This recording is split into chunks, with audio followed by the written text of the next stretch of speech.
queridos alunos, alegria encontrar vocês mais uma vez. Nós vamos tratar hoje de um tema interessante, que são os movimentos sociais, né? Tá aí os movimentos sociais, muito pedido em provas, pedido nos vestibulares, no Enem, né? Em primeiro lugar, antes da gente tratar do conceito de movimentos sociais, é importante aqui frisar que o artigo 5º, inciso 16, né, da Constituição Federal de 88, que é a Constituição Federal nossa, né, que está em vigor.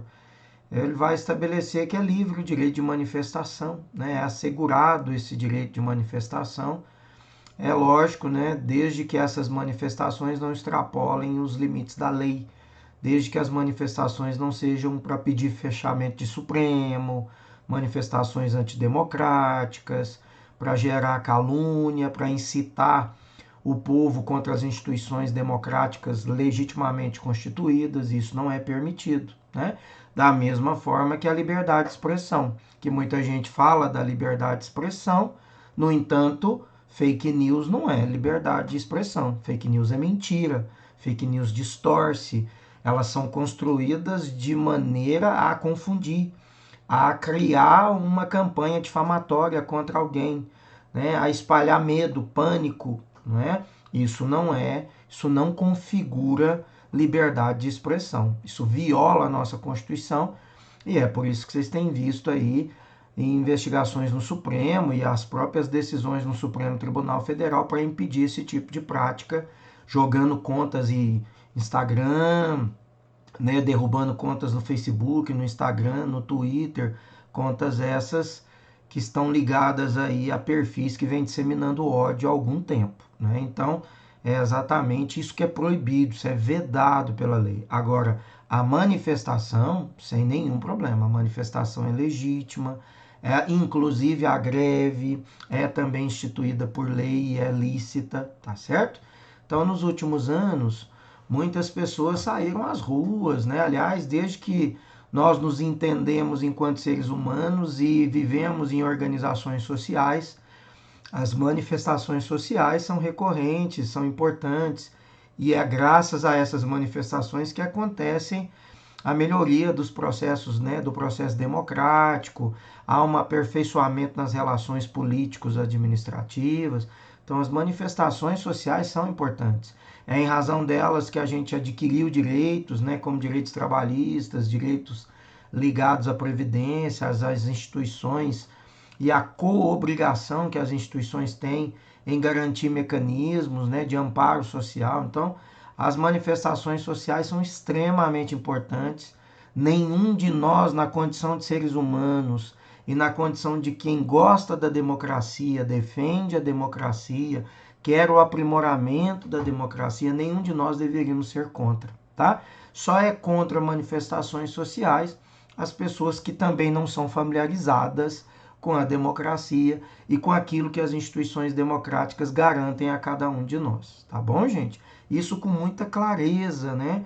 A partir daquilo que a gente estuda, que a história vem demonstrando, que o direito constitucional vem demonstrando. Então é exatamente assim que a gente deve observar. As manifestações sociais são importantes para garantir a melhora da nossa vida, para garantir a ampliação de direitos, para melhorar as instituições, né? Para que a gente possa cobrar e reivindicar melhoria na prestação de serviço, inclusive na prestação jurisdicional, que é aquela instituída e garantida pelo Poder Judiciário. Então, as manifestações sociais são muito importantes, tá? O que são esses movimentos sociais aí? São formados por grupos de indivíduos que defendem demandas ou lutam, né, por uma causa social, por uma causa política, pode ser ambiental, pode ser de gênero, pode ser LGBT, pode ser a da mulher, pode ser a do pobre, pode ser a do excluído, pode ser estudantil, pode ser a da saúde pública. Então são várias bandeiras, né, que esses movimentos sociais se organizam para poder lutar, reivindicar ou mesmo para defender, tá? É uma forma, então, da população se organizar e se expressar os seus direitos, né, e exigir que os seus direitos sejam respeitados e garantidos por parte daqueles que devem mantê-los, normalmente o poder público, né? Então, são fenômenos históricos que resultam das lutas sociais, como eu disse, para a gente chegar a direitos trabalhistas que a gente tem hoje, fundo de garantia, 13º, auxílios, para que a gente chegasse aí à questão da liberdade de expressão, a movimento democrático, a uma Constituição que é considerada a Constituição cidadã, que é essa nossa de 88, quer dizer, para se chegar aí, gente, muito sangue se derramou, muitas vidas se perderam, né? Muitas famílias se separaram, muitos entes sofreram a dor, a perda, né? Muitos foram torturados, muitos foram massacrados, né? Para que hoje nós tivéssemos uma condição muito melhor de direitos. E é por isso que a gente não pode impedir, não pode permitir que movimentos antidemocráticos cresçam a ponto de abafar toda essa construção histórica de direitos, né? A construção histórica de direitos tem vida, tem sangue derramado. E todos nós devemos entender que é por conta dessa trajetória de luta, de reivindicação, de cobrança de direitos, que hoje a gente tem uma vida mais digna, que hoje a gente tem merenda escolar, que hoje você tem transporte público, que hoje você tem direitos trabalhistas, que hoje você tem amparo assistencial ao idoso, ao deficiente, a pessoa portadora de lúpus, a pessoa com HIV, as pessoas que nasceram aí e que desenvolveram sequelas de paralisia infantil, quer dizer, uma série de pessoas que hoje são atendidas e amparadas, famílias que são amparadas por conta da luta histórica desses movimentos sociais. Então nós temos que aplaudir os movimentos sociais e entender que eles são importantíssimos para a nossa vida e para a construção de um país melhor, tá? Então são esses fenômenos históricos, né, que a gente precisa entender a importância deles em qualquer país, em qualquer nação. Como que isso é feito, né? Como que acontece? Olha, as ações coletivas são usadas, né, como forma de manifestação. Exemplo, a passeata, a greve, as marchas, os abaixo-assinados, né? Movimentações que a gente tem no sentido de fazer aí reivindicações públicas, né? Dentro de assembleias, fazer reivindicações em audiências públicas. Então, tudo isso são ações dos movimentos sociais. Os movimentos sociais eles podem ser divididos em conjuntural e estrutural, conforme você pode ver aqui no slide aí do lado, né? Ó, os movimentos que surgem devido a essa demanda. O conjuntural é devido à conjuntura social, né? Uma demanda específica que tem curto prazo. Exemplo, a movimentação pelo preço da passagem, o aumento, né, da cesta básica, o aumento exagerado no preço dos combustíveis ou do gás, né, de cozinha. Tudo isso são movimentos conjunturais que acontecem rapidamente em razão de um grande acontecido, como foi aquele do passe livre e tal, né? E o estrutural é aquele que faz parte da estrutura social, faz parte da questão da cidadania, da dignidade humana. É uma preocupação intrínseca, histórica, com várias temáticas. Entre elas, nós vamos ter aí do lado duas fotos, olha. A de cima, você está vendo o movimento indígena, a de baixo, do movimento do sem terra, que está ligado à reforma agrária, à ocupação e à produtividade dessas terras, né? As terras que são improdutivas, devolutas e que podem ser produzidas por famílias que sabem produzir na terra e que possam gerar alimentos e que possam gerar vida, que possam gerar emprego. E o movimento indígena também, agora muito alvo, sobretudo da pandemia, né? Em razão da maneira como, infelizmente, estão sendo tratados, não só pelas queimadas lá na região amazônica, mas também por falta de água potável, por falta de máscara, por falta de álcool gel, por falta de medicamento e até de veículos, né, que possam transportar os índios das aldeias até as cidades para que possam receber o tratamento, né, contra o coronavírus. Vocês viram várias reportagens, né, essa semana agora para trás, né, e essas últimas semanas agora do mês de julho, várias reportagens nesse sentido, né? Então, esses são exemplos de movimentos estruturais, né? Porque tem a ver com a estrutura. Aqui estaria o movimento feminista, aqui estaria o movimento negro, aqui estaria o movimento estudantil e outros mais, tá? Outro fato importante, né, é que os movimentos sociais, Eles podem ser movimentos que sejam favoráveis a práticas do governo ou movimentos que lutam contra algumas dessas práticas, né? Movimentos de reivindicação para pedir melhoria ou pedir a garantia ou simplesmente o cumprimento da lei, da norma. Ou movimentos que possam amparar, né, o poder público, o governo, quando adotam algum tipo de medida que é necessária para a população, vai encontrar, em contrapartida, às vezes, a reivindicação de grupos econômicos ou de grupos políticos que são contrários àquela proposta. E aí, quando aquela proposta é de fato importante para o povo, para segmentos sociais, o povo e esses segmentos sociais, através da organização dos movimentos sociais, podem dar apoio, né, ao projeto governamental que pretende, por exemplo, fazer uma reforma tributária, né, que pode, por exemplo, fazer ali uma reforma que pudesse garantir uma melhor condição dos valores auferidos pelo pré-sal brasileiro, né? Infelizmente, o pré-sal brasileiro foi todo fatiado do governo Temer para frente, e hoje, aquele dinheiro que seria aplicado para a educação, que seria aplicado para a saúde, nós já não contamos com ele, porque o pré-sal foi fatiado para grupos petrolíferos internacionais, né? Infelizmente, diga-se de passagem. Então, a ação dos movimentos sociais é para protestar contra a perda de patrimônio, contra a perda de direito, ou pode ser também para garantir de apoio a alguma prática do governo que venha, por exemplo, fazer uma reforma tributária que garanta, né, uma melhor dignidade para a grande maioria da população brasileira, tá? Então, as manifestações espontâneas, né, aqui vem falar, ó, movimento social é diferente de manifestação espontânea. Movimento social, ele é organizado, ele é convocado, ele tem liderança, ele vai e organiza a sua manifestação. As espontâneas não, essas são esporádicas. É aquela que você está lá na abertura da Olimpíada e de repente tem uma manifestação, está no estádio de futebol, aí de repente aqui, ó, a plaquinha aqui do lado no slide vai mostrar, ó, torcedor, torcedora, né, torcedor trabalhador, torcedora trabalhadora, também quer aposentar. Então, estão lá no campo, estão lá no estádio assistindo ao futebol, mas fizeram uma prática demonstrando que são contrários à reforma da Previdência, que tirou direitos trabalhistas e que tirou direitos dos idosos, né? Tanto a reforma trabalhista quanto a reforma previdenciária, ela prejudicou o trabalhador e o idoso no Brasil, infelizmente, né? Então, manifestações espontâneas são de fato espontâneas.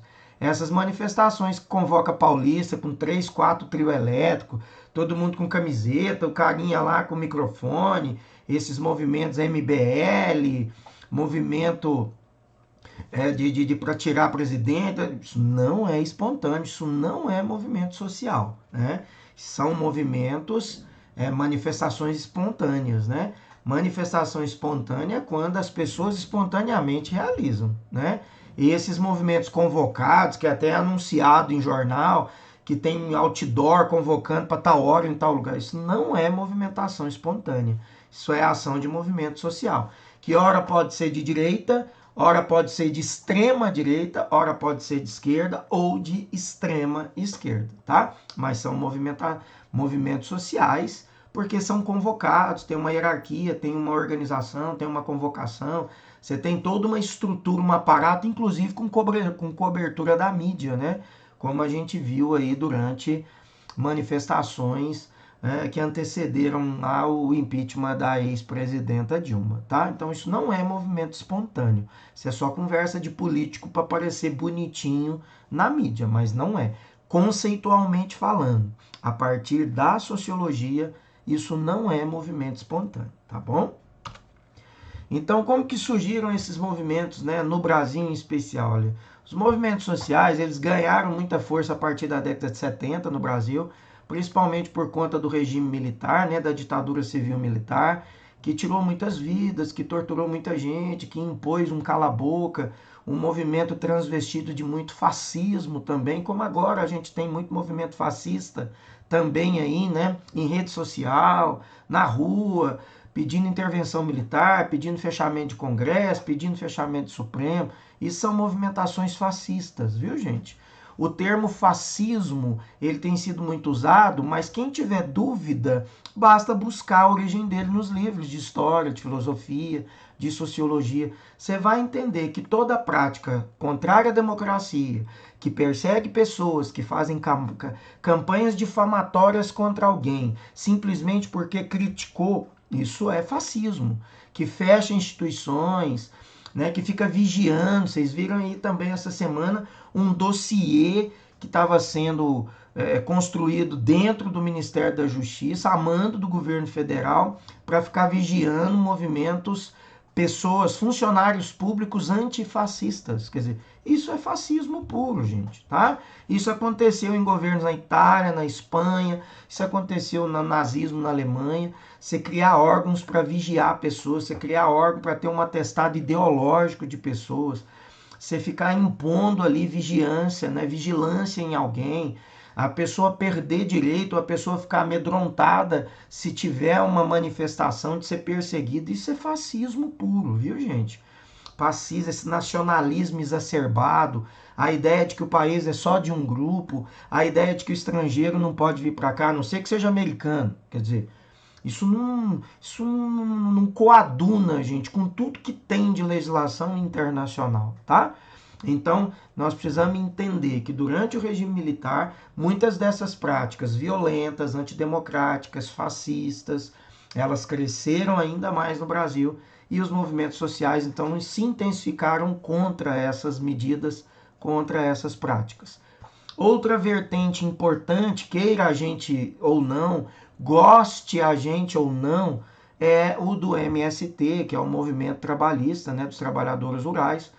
Eles tiveram uma intensa luta entre 1970 e até aí 1990, ampliaram muitos direitos, né, desenvolveram políticas sociais importantes através das suas manifestações. Inclusive, a própria ONU considerou o MST como o movimento mais importante do século XX, na conquista de direito, na promoção da vida, na garantia da dignidade, né? Forçando o poder público a realizar medidas importantes, não só na área da reforma, não só na área fundiária, mas também na área da saúde, da moradia e etc. Tá, gente? Então foi também um movimento muito importante no Brasil, é ainda um movimento importante, um tanto quanto agora apagado, né? Mas ainda importante. E outro movimento também importante que nós tivemos nesses últimos tempos é o tal MPL, né, que é o Movimento Passe Livre, que surgiu inicialmente por estudantes para reivindicar o aumento da passagem do metrô, né, na cidade de São Paulo, mas que acabou sendo incorporada a outras causas, inclusive com oportunismo político partidário, e acabou se tornando um movimento que tiveram aí conjugados patrocínios econômicos internacionais e de partidos políticos, né, intensificando mais tarde outros movimentos que acabou desaguando em movimentos contra a corrupção, supostamente, elegendo um monte de deputados, né? E também o impeachment da Dilma e uma série de outras questões que eu não posso detalhar aqui, porque senão a nossa aula vai ficar muito grande, tá? Mas é importante a gente ter bem o olho aberto diante desses movimentos, porque todos eles têm alguns interesses ideológicos e político-partidários por detrás, viu, gente? E quando eles são incorporados, né, agregados ou usados como fachada para interesses políticos, gente, aí ele perde a característica de movimento social, tá? Perde totalmente a característica de movimento social e perde também a sua importância, esvazia também a sua importância, porque ele acaba sendo utilizado para outros fins, que é para eleição de político, para condenação de outros, né? Isso não é prudente e nem é viável dentro de movimentos democráticos, né? Então, os princípios de ação aí dos movimentos sociais. Princípio de identidade, é importante a gente identificar que todo movimento social ele tem que ter uma identidade. A identidade dele é aquilo que ele defende, né? Nós vamos defender a reforma agrária, nós vamos defender o estudante, nós vamos defender a mulher, nós vamos defender gênero, tá? Então, princípio de identidade, que é a causa, é a identidade que o movimento tem, é aquilo que é a bandeira que esse movimento vai levantar e vai defender. O princípio de oposição é exatamente aquela luta, né, contra o quê? Né? Esse movimento social vai se organizar contra o quê? Contra a desigualdade, nós vamos contra o latifúndio, contra o abuso sexual, contra o preconceito e a discriminação do índio, ou da mulher, ou do LGBT, ou do negro. Tá? Então, o princípio de oposição é aquilo contra quem o movimento vai, ou contra qual, né, causa esse movimento vai se organizar, tá bom? E o terceiro é o princípio da totalidade, né? Um movimento social, então, ele tem que representar, ele represente ou defenda os interesses de um grupo, né? Ele vai fazer em nome de valores, né, dessa realidade, valores que são universais e não referente a um pequeno grupo, a um pequeno interesse, tá? Ele tem que ser uma causa ampla, uma causa que coadune também com o interesse de toda a coletividade, tá?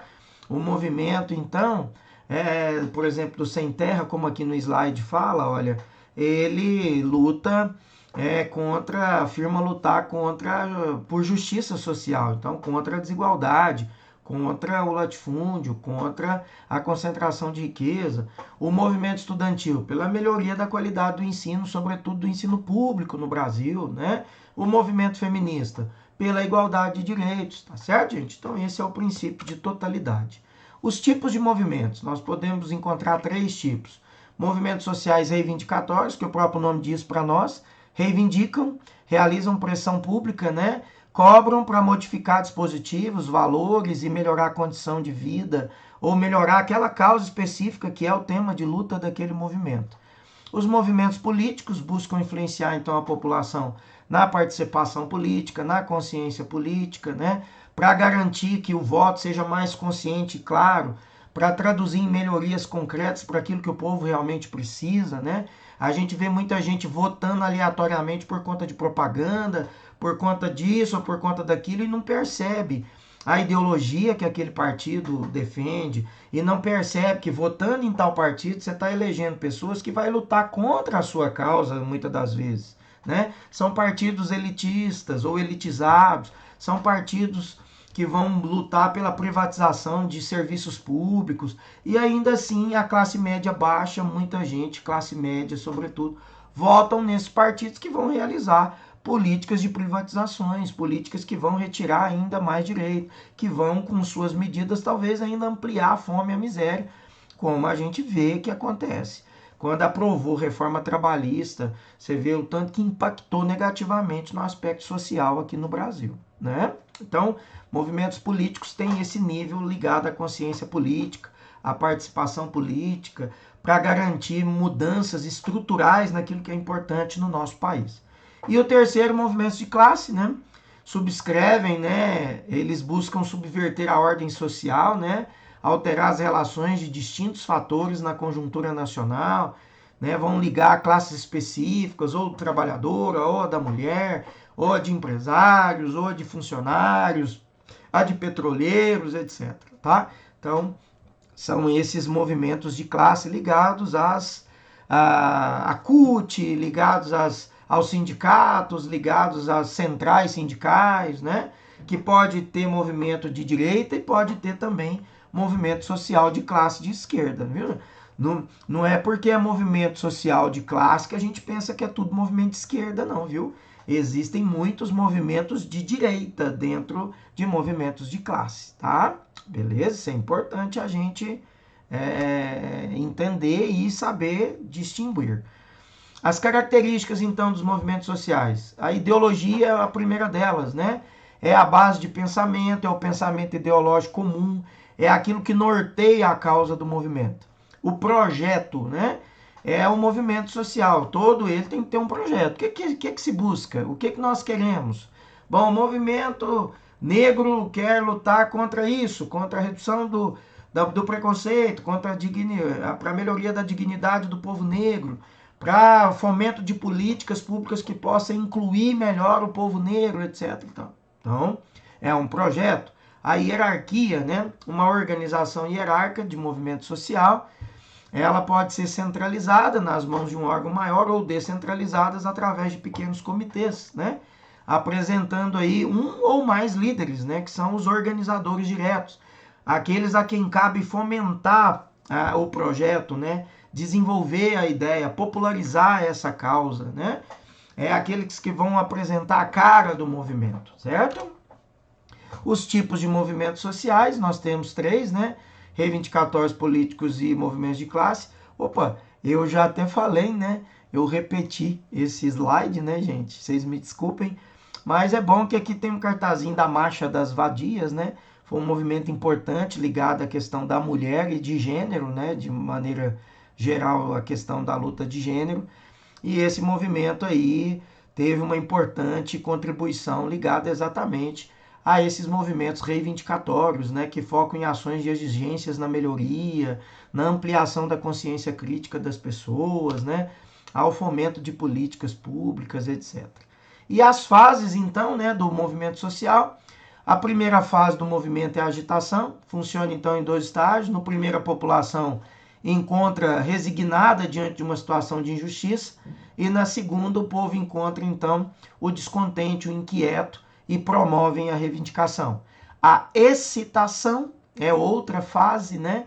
Neste momento torna-se relevante o papel então dos líderes, dos agitadores, daqueles que vão fazer com que essa causa chegue até as pessoas, como por exemplo o movimento da causa animal, né?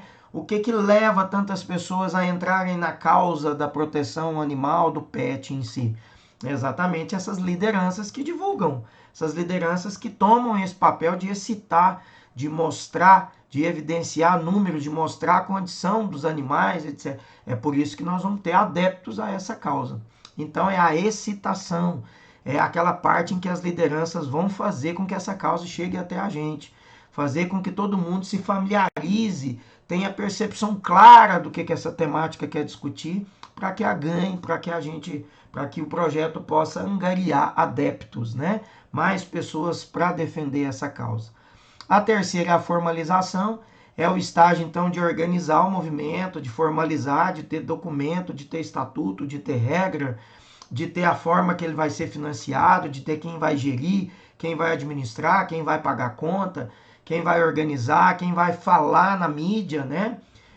Os setores ligados aí à comunicação social. Então, amplamente, a formalização é formalizar, organizar o movimento social para que ele ganhe vida, para que ele se organize, para que ele se estruture e para que ele possa garantir, né, uma persecução melhor das suas atitudes, das suas ações. E a quarta, institucionalização, que caracteriza então por esses movimentos atrair então numerosos seguidores, né? Você vai criar aí Instagram, você vai criar Facebook, canal no YouTube, você vai fazer com que as coisas, né, com que as práticas daquele movimento cheguem até as pessoas. Hoje a rede social é uma das melhores vias de acesso, né, para que isso aconteça.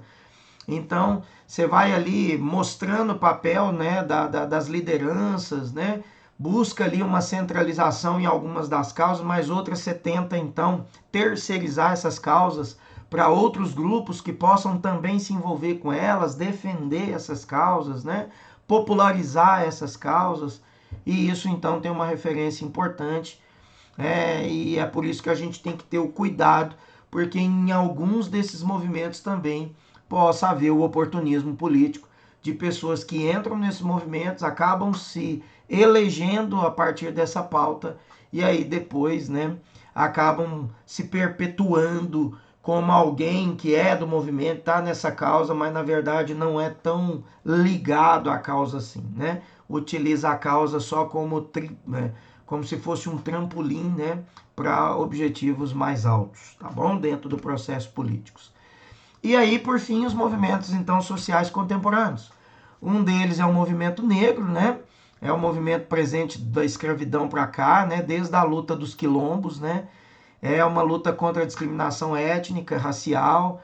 Ele tem uma luta hoje importante ligada à questão de programas educacionais, o programa de cota nas universidades, a questão, né, de cotas para concursos públicos, a questão de programas de financiamento universitário nas escolas públicas, nas escolas particulares, nas universidades particulares.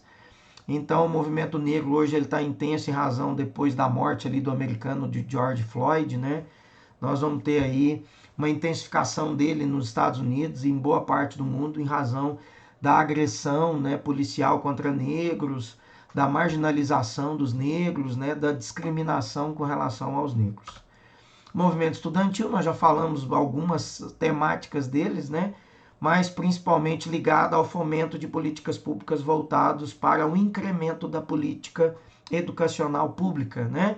Então, da União Estudantil, da União Nacional dos Estudantes, da União Estadual de Estudantes, né? A mobilização estudantil em 2016, a luta de estudantes concentrada para garantir um ensino público de qualidade, para não permitir cortes de verbas, né? Nós tivemos aí a ocupação, o movimento estudantil que ocupou as universidades, quando se queria fazer aquela reforma do ensino médio, que acabou sendo feita depois, né? Mas protestaram contra a reforma do ensino médio, protestaram contra cortes na educação, protestaram contra o fechamento de programas e projetos de pesquisa na universidade, como Brasil Sem Fronteiras. Então, são exemplos, né, de movimentos estudantis aqui no Brasil, tá? Movimento feminista, ele pode ser dividido em 3 ondas, né? A primeira onda é localizar aí no fim do século XIX, meados do século XX, lutando aí, sobretudo, para a conquista de direitos, né, e a igualdade de direitos no que diz respeito a homens e mulheres. A segunda onda tem início a partir da década de 50, se estende aí até meados da década de 1990, né, do século 20. Essa segunda onda lutou para proteger aí a condição da mulher, né? A teoria base, então, sobre a opressão feminina, lutar contra o feminicídio, a política de saúde específica, a questão da maternidade, a questão, né, da montagem aí de áreas específicas dentro da saúde, das secretarias municipais de saúde para a gravidez, a amamentação, né, o aleitamento, quer dizer, uma série de temáticas ligadas à mulher, à mãe, né, à criança, a questão de creches, né, para que as mulheres possam trabalhar fora de casa, a partir aí dessa segunda onda. E a terceira onda é associada, então, com os movimentos punks femininos, né? A ideologia vai gerar, então, em torno dessa negação de corporativismo, na defesa de do it yourself, né? Faça você mesmo, lute você mesmo, promova a sua própria vida, melhore a sua condição, né? Essa movimentação em prol da mulher ocupar o seu protagonismo, o seu espaço no mercado de trabalho, na política, na questão da direção, né, de empresas, na questão do trabalho, como empresárias, etc. e tal, certo? Movimento LGBTQIA+, né, que vem a sigla que significa o movimento de lésbicas, gays, bissexuais, travestis, transexuais, transgêneros, queer, intersexos, assexual e mais, né? Então é muito conhecido só como movimento LGBT, age em busca da igualdade social de direitos contra o preconceito. Uma das mais principais ações do LGBT, né, acontece em São Paulo com a Parada Gay, que tem aí até uma foto aqui no slide do lado. E o objetivo da Parada Gay é a luta contra a LGBTfobia, a fobia contra os homossexuais, né, contra tudo isso que acontece.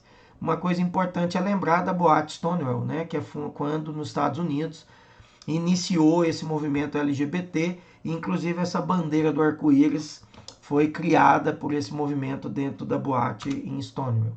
E por fim, o movimento ecológico é o que a gente às vezes mais está familiarizado, porque luta com projetos de defesa do meio ambiente, de desenvolvimento sustentável, vai falar aí da conscientização da população em relação à fiscalização dos órgãos governamentais, né?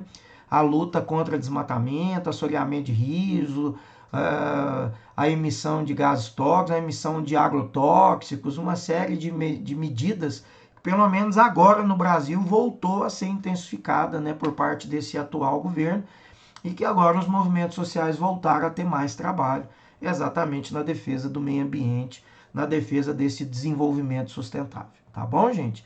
Até mesmo pelaquela polêmica fala do ministro Ricardo Salles naquela reunião ministerial, né, no dia 22 de abril, que ele fala, vamos aproveitar a pandemia e vamos aprovar as leis, né, vamos passar a boiada, aprovar as leis que vão permitir aí invasão, permitir entrar em terra indígena, permitir desmatamento, permitir entrega de terra para madeireiros, para siderúrgicas, etc. Então aquilo pegou muito mal, né?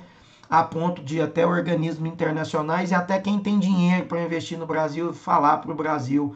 Já tiveram aqui 2 vezes, fizeram reuniões, né? Olha, ou vocês param de agredir o meio ambiente, ou vocês tratam o índio, o quilombola com atenção, garantem a dignidade desses povos e parem de depedrar e de desmatar a Amazônia, senão nós não vamos investir no Brasil. Então, a perda de investimentos em razão de uma política ambiental desastrosa que o Brasil tem patrocinado. Infelizmente, diga-se de passagem. Beleza? Um grande beijo, até a próxima aula. Faça uns exercícios, né, para que você possa treinar essa abordagem, tá? Um grande abraço, tudo de bom.